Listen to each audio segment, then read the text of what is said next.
Thanks to the support as a channel member, Nathan Rowley. So here we go then, folks. Wembley are in Europe. It's an absurd sentence, but we also know our new stadium is on the way, and we might even be playing in the Champions League next season. Anything could happen yet. I think it's probably time we went Wonder Kid hunting. Hello and welcome to part 30 of Wembley to Wembley. I'm Kevin. Coming up on today's episode is our season review and transfer special. I say season review. I can't actually find it because we skipped beyond it in the last episode to try and work out what was going on with Europe, where it normally has season review and then links to season review at the bottom here. It can link us to our best 11. It can link us to our records. But there doesn't seem to be a way to go back and look at the actual season review that we normally see.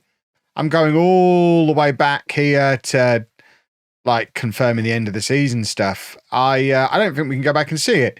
Note for the future. I mean, it's a little bit late in the FM24 cycle now to realise this, but you can't skip several days beyond it, then go back and watch it. I always thought that you could. So we're not going to get the normal season review.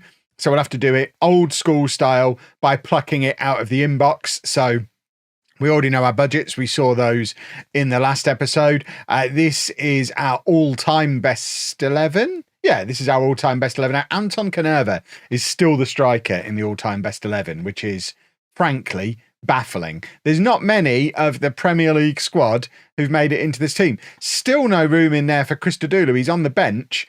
Dixon is in the starting 11 for the all-time best 11. But other than that, Slocum's in there as well.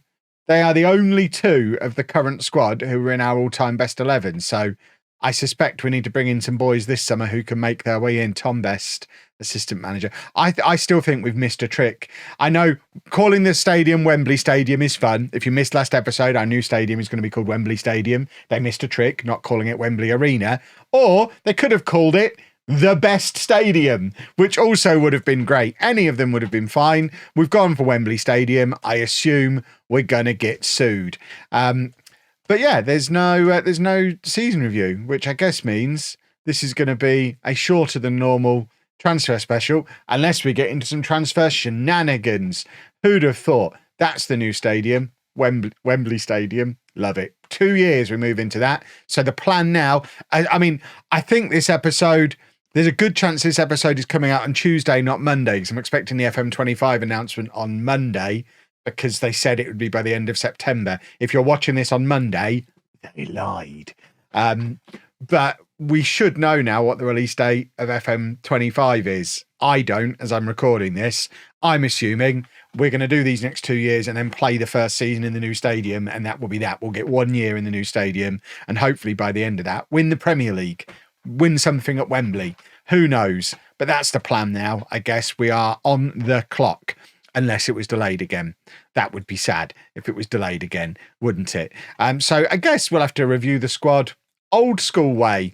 Logan Carstairs was our best player. He was also the top scorer. He was quite a good signing, but he's now 33. He's probably done. He's had his 1 year of the Premier League. I'm more excited about Paul Williams, who came in last summer on a free transfer from Southampton. Never really got a run in the team, but looked good. Duffy still weighing in with goal contributions as well. But of course, the most exciting boys are the ones who came in the January window. Ansong, who I'm very, very excited about. Musat, who hopefully will go on to be a superstar. Didn't quite live up to the potentially showed in those first couple of matches, but he also didn't really get a proper run in the team. Christodoulou, of course, becomes homegrown at club this summer, our only homegrown at club player. So he's going to be absolutely crucial for our European squad. Frustratingly, you can't do dummy squad registrations for Europe. Our Premier League squad at the moment is 23 players, but I think in Europe, the youngsters have to have been here 2 years before you don't have to register them. So bearing in mind we've only got one homegrown at club, we've got loads of homegrown in nation, but one homegrown at club on a squad of 25 means we're actually only going to get a squad of 22. So we're going to have to leave 3 spots open. So we're going to have to fit these players into a squad of 22 And there's going to be some of these boys, like Ian Vaughan, for example. I mean, he'll be too old to be unregistered anyway, but let's say he was 20. He's only been here a year. He would need registering as well. So what I'm getting at is there's going to be a lot of players not registered. So we're potentially going to have to manage some grumpy boys this summer. But really, it's just a case of building on what we've already got, focusing on bringing in some 18-year-olds so that we've got some homegrown at club players for that final season at Wembley Stadium. And of course, once they've been here 2 years, they won't need to be registered either. So 18-year-olds has got to be the focus for the summer. This is our best 11 currently. Obviously, Druskovic and Hermoso joins us permanently. Druskovic will be going back to Wolves. So Williams would probably go out there and Musak go in up front for a proper best 11. And in fact, we probably have Christodoulou there and then Dixon in there. Let's actually put together what I think the best 11 is currently. So it's probably something, it's not McBride.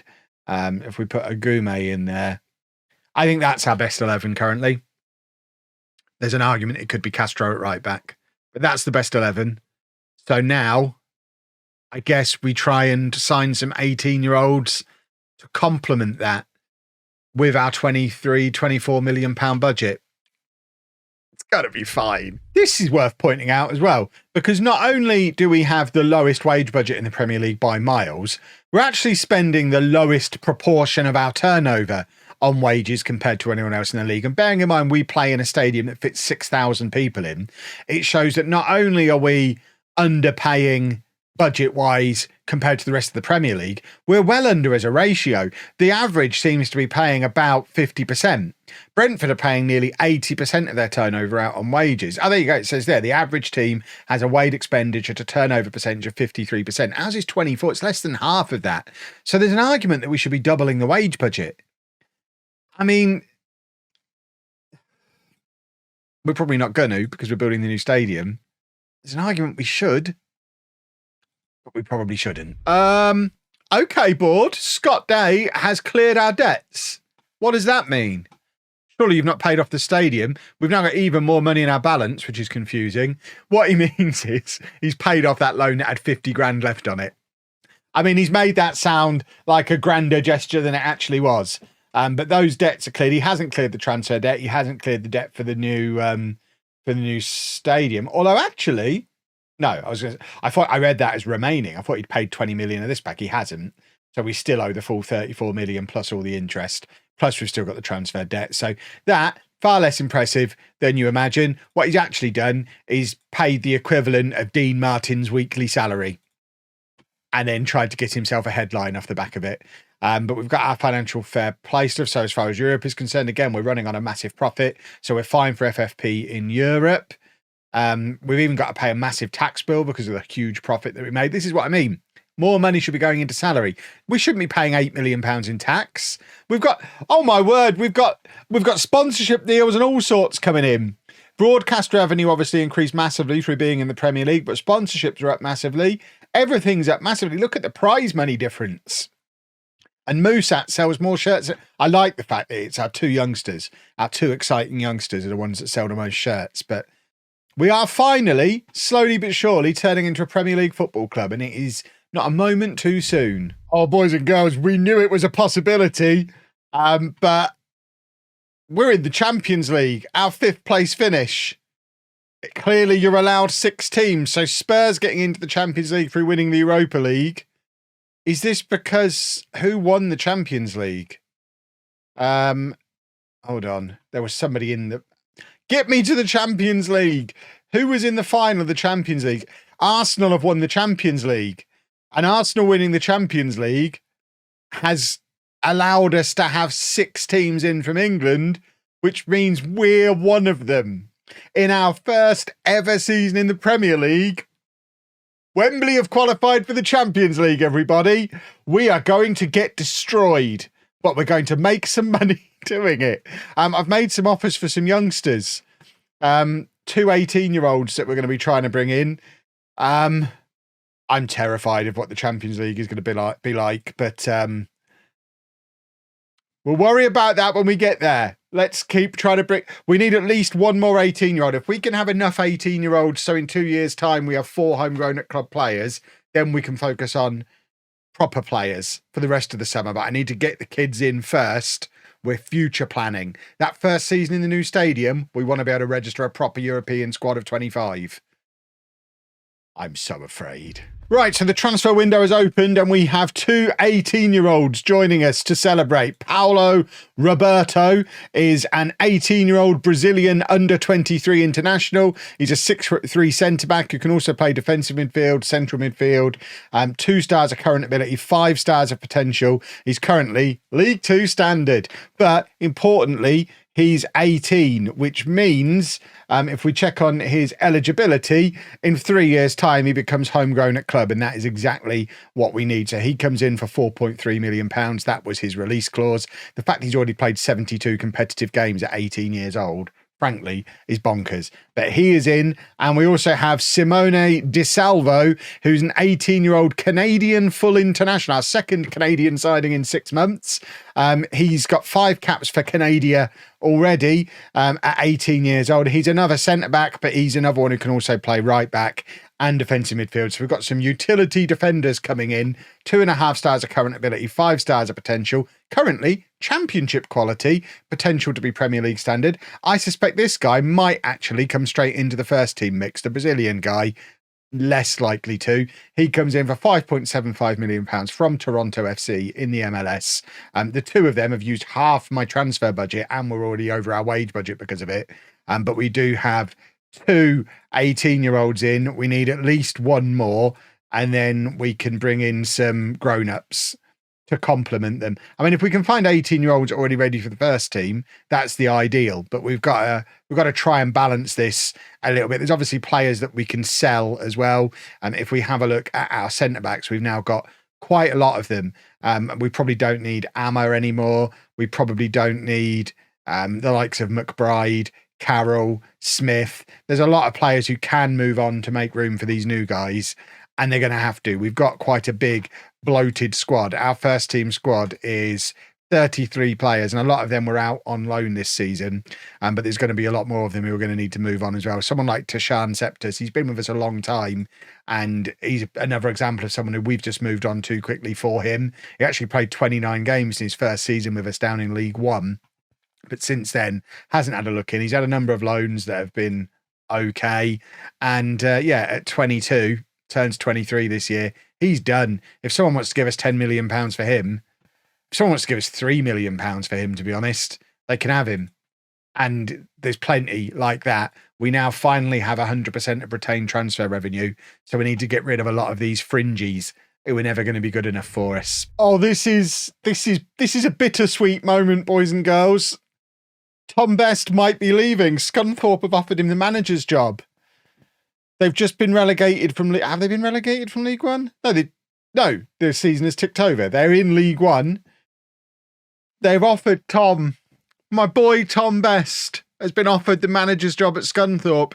I now have to wonder what the best thing for his development is. He has been with us since 2027, just having a few little trips away, brief, less than a year trips away. He's been with us for 16 years, Tom Best has been at this football club. As player, under 21s coach, assistant manager. As far as I'm concerned, he is the only option as our next manager after I retire in 3 years. Don't tell the board. 3 years, we're done. Tom Best takes over. Is he better off spending the next 3 years as my assistant manager? Or is he better off going and proving himself as a manager and earning the job? I don't even know if I should ask him to stay. I can't get in Tom Best's way. We might be losing Tom Best. Right, he hasn't gone yet. It's the 1st of July. This is what the situation is. We have a first team squad of 32 players with our loans returning and players being loaned elsewhere, going back. Hermoso has joined us permanently. He was obviously here on loan last year, so he comes in permanently. And our squad is big. We need to trim it because we don't have a lot of money left to spend And we need to do some more spending for sure to get us ready for the Champions League. And not only that, we need to get to the point where we can register a 22-man, 21-man Champions League squad and not upset a load of people who feel like they should be in it. So we need to get this down to a fairly tight 22, 23 players and then some youngsters on top. Guess I'm going to get to selling. We've got another tall boy. We've gone back to our roots. Benedictus Brewers is a 26-year-old Belgian international centre-back, 14 caps for Belgium, 6'6", and you can't teach that. He's only got heading of 9. It doesn't matter. When you're 6'6", the ball just hits you. You don't need to be able to head it. But he is a top centre-back. We brought him in from Derby, where he played. He started 3 games last year for Derby. Top. He's going to start for us in the Champions League, and it's going to be fine. Oh, my word. He's in £4.4 million. I consider that a bargain. We've got loads of players we're trying to get rid of as well. I mean, look at all these players potentially on their way out of the club. Yes, it's a bloated squad. I am working on it. But if I get the opportunity to bring in a 6'6" centre-back, I don't care how bloated I am, I'm having a piece of that. We have a free transfer striker, and he might just be the one. Mohamed Belkacemi is a 28-year-old Algerian international, 81 international goals in 113 caps. He's 6'2". He's quick. He's a good finisher. He's got absolutely everything I would ever look for in a striker. He's been at Norwich forever and never really scored a lot of goals, never made it. He made it to double figures once. He's been at Norwich forever. Lots of Premier League experience. Norwich are rubbish. We're going to make this man special. And if we sort this, I mean, look how much better he is than everyone else that we've got. So far ahead of Musat and Williams, who are or were our only remaining strikers, and because loads of players have made it out of the club now. Carstairs has gone to Rangers for £1.6 million. I mean, his career progression as a 30-something, it's working quite well for him. Mortillero's gone to Palermo for 375,000. Ama's gone to Espanyol for 800,000. Smith to Palermo, 450,000. Dabo to Maritimo on loan, but with them paying his salary. Corbin Beeston, who was one of our youngsters, who we signed from Newcastle a couple of years ago, he's gone to St Mirren. Andy McCaffrey, who we signed last summer, has gone to Union Berlin. He came in on a free transfer, never really looked any good for us last year. Paul Balogun, another one of our youngsters, has gone to Real Murcia. And Nicolau, our former record signing, has gone to Barnsley for nearly 3 times what we paid for him. So we are still pretty much breaking even on transfers for the summer, ignoring the 2 that we signed for like 11 million before the summer officially started. The squad is slowly but surely slimming down a little bit. Still very bloated. There's still lots of players that I want out of the club. There's still plenty that I want to bring in. There's lots of business I want to do. We are very restricted by this, which is frustrating because as a Champions League club, I just want to scream at the board, please give me some more money. Also, I'm not even sure if our stadium's going to allow us to play in this. Our stadium is not. In Europe, we're going to be playing at Stamford Bridge. There you go. Our European games are going to be at Stamford Bridge. Do Chelsea still play there? I assume they do. They do. Well, that's interesting. So Stamford Bridge is it's closer to Wembley than Dulwich Hamlet is. So I guess we're getting closer to home. Why not just play at Wembley Stadium? Arsenal did in the Champions League. Spurs did in the league. Why we haven't moved in there while we wait for our stadiums to be built, I don't know. Just football manager things, I guess. But yeah, as we are in the Champions League, I just want them to give me another 50 million to spend. Throw some money at me. We are doing absolutely fine on FFP. I could spend 100 million this summer and we'd still be doing fine on FFP and we'd get the money back through the Champions League. Sometimes this game. Right, we brought in a couple more 3 transfers, a whole new front 3. Very exciting. Hugo Renault, a 23-year-old Belgian international, 3 caps for Belgium. He was formerly of Tottenham, a fringe player at Tottenham. He never actually played for Tottenham, but has had loans out at Luzern in Switzerland and Swansea and Hull in the Championship. Manchester United, mid-table championship. Manchester United wanted to sign this guy. He is the first player to ever turn down Manchester United to sign for Wembley, but Renault is in. We've also got another Brazilian, Ramildo Paranos, is a 23-year-old former or currently Brazil under-23 international. 3 stars of current ability, 4 stars of potential. She's a right winger who can also apparently play centre-back. We're probably not going to play him at centre-back. He was at Brentford previously, but similarly never actually played for Brentford, was out on loan at Reading in League One last year, where he was very good in League One. Who'd have thought? And then we've also signed Pep, a 23-year-old Spanish striker, can also play on either wing, formerly capped at under-21 level. He is another quick striker, but this one can't finish. You lot are going to love him. But look at that value. 3.5 stars of current ability, 4-star potential. He was previously a fringe player at Atletico and was at the Barcelona youth setup as well as a youngster. So some decent pedigree. I mean, that season, if we signed him then, you'd love that. And if we have a look at how these guys then fit into the structure, obviously we've got lots of new attackers, Williams and Musat both being pushed down the pecking order a little bit. They're just going to have to find a way to compete. Musat's 24, by the way. In my head, that guy was 19. At 24, he needs to just be outstanding this season. So we've got 5 very good strikers. Most of them can also play out wide as well. He can play on the right. He can play, or he will play on the left. He's primarily there as a winger. He can obviously play out on the right-hand side, as can Musat. Pep can play either side. And then we're probably not going to play Pep on the left. It'll probably be Renault or Hermoso.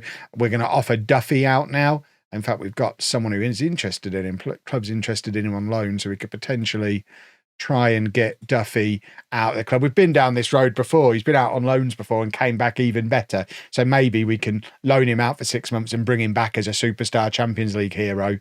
And then on the right-hand side, obviously we've got Williams, but he's probably going to play up front. Belkacemi will probably be up front. So we've got Paranos. Pep will probably be up front. We only really have one out-and-out right winger, so a lot of those guys I said they'll probably play up front. Will be competing with Paranos on that right-hand side. In midfield, we've obviously got a lot of the new boys. The centre-backs really fit nicely into the anchor role. Fanimo, Brewers, Agume, all would fit nicely in as the anchor. And then let Christodoulou and Kerslake and probably Cottam as well compete for the Segundo Volante role. And then at left-back, we could do with bringing in another one. We've got this guy who we're just trying to find £9 million to sign. I would love to bring him in, but we just don't have the money to bring him in. And we're getting closer and closer. We've delayed him twice. We might be able to bring him in to be our new left back.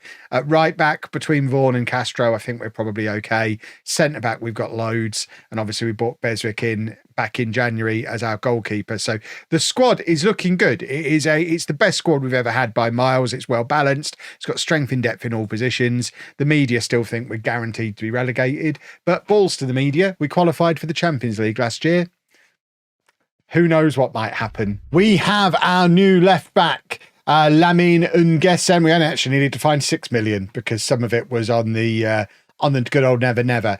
He's formerly a young designated player in the... I don't know what any of that means, but he's an Ivorian international, 16 caps for the Ivory Coast. He is a left back who can also play on the left wing.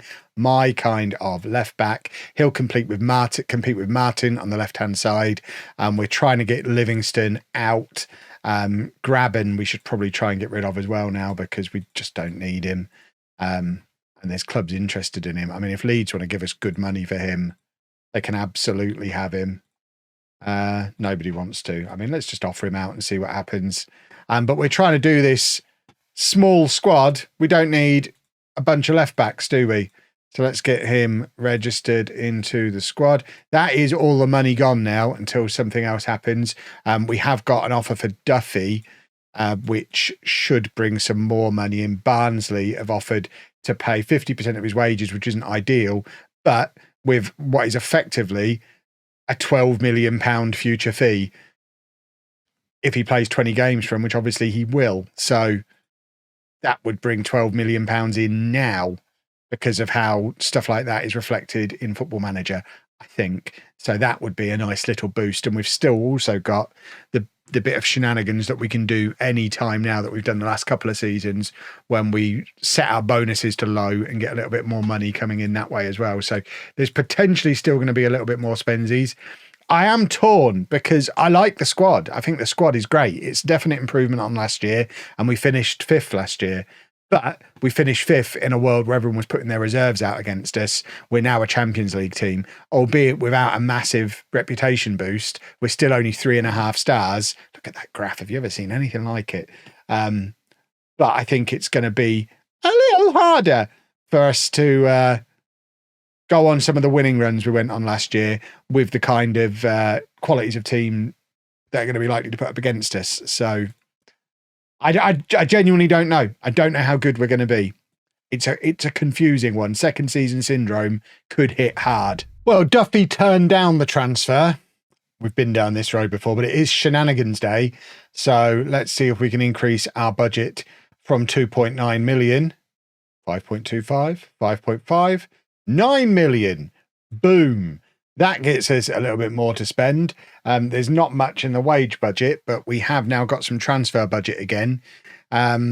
We'd still like Duffy to move on because he's well down the pecking order in this new look squad. I mean, we've actually done quite a lot of business. Yeah, we've affected our team cohesion a little bit here.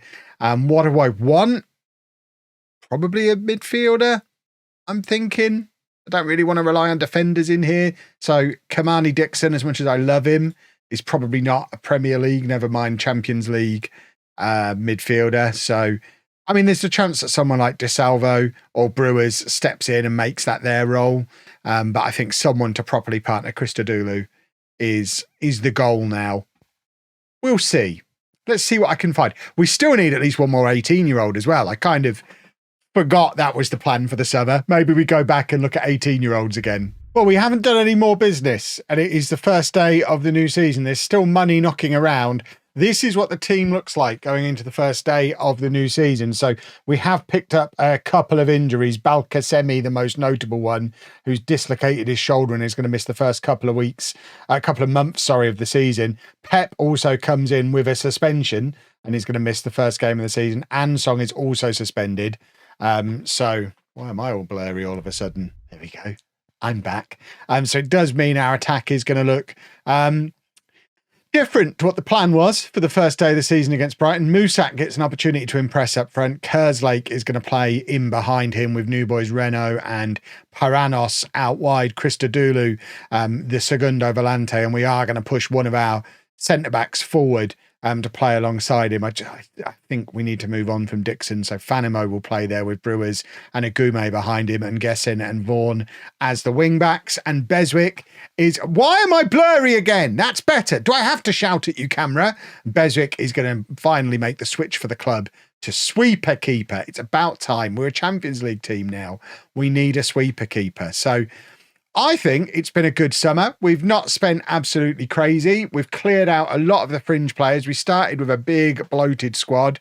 We've now got a squad of 26. It's probably still a little bit too big, but some of them are young. I mean, the two 18-year-olds have now turned 19.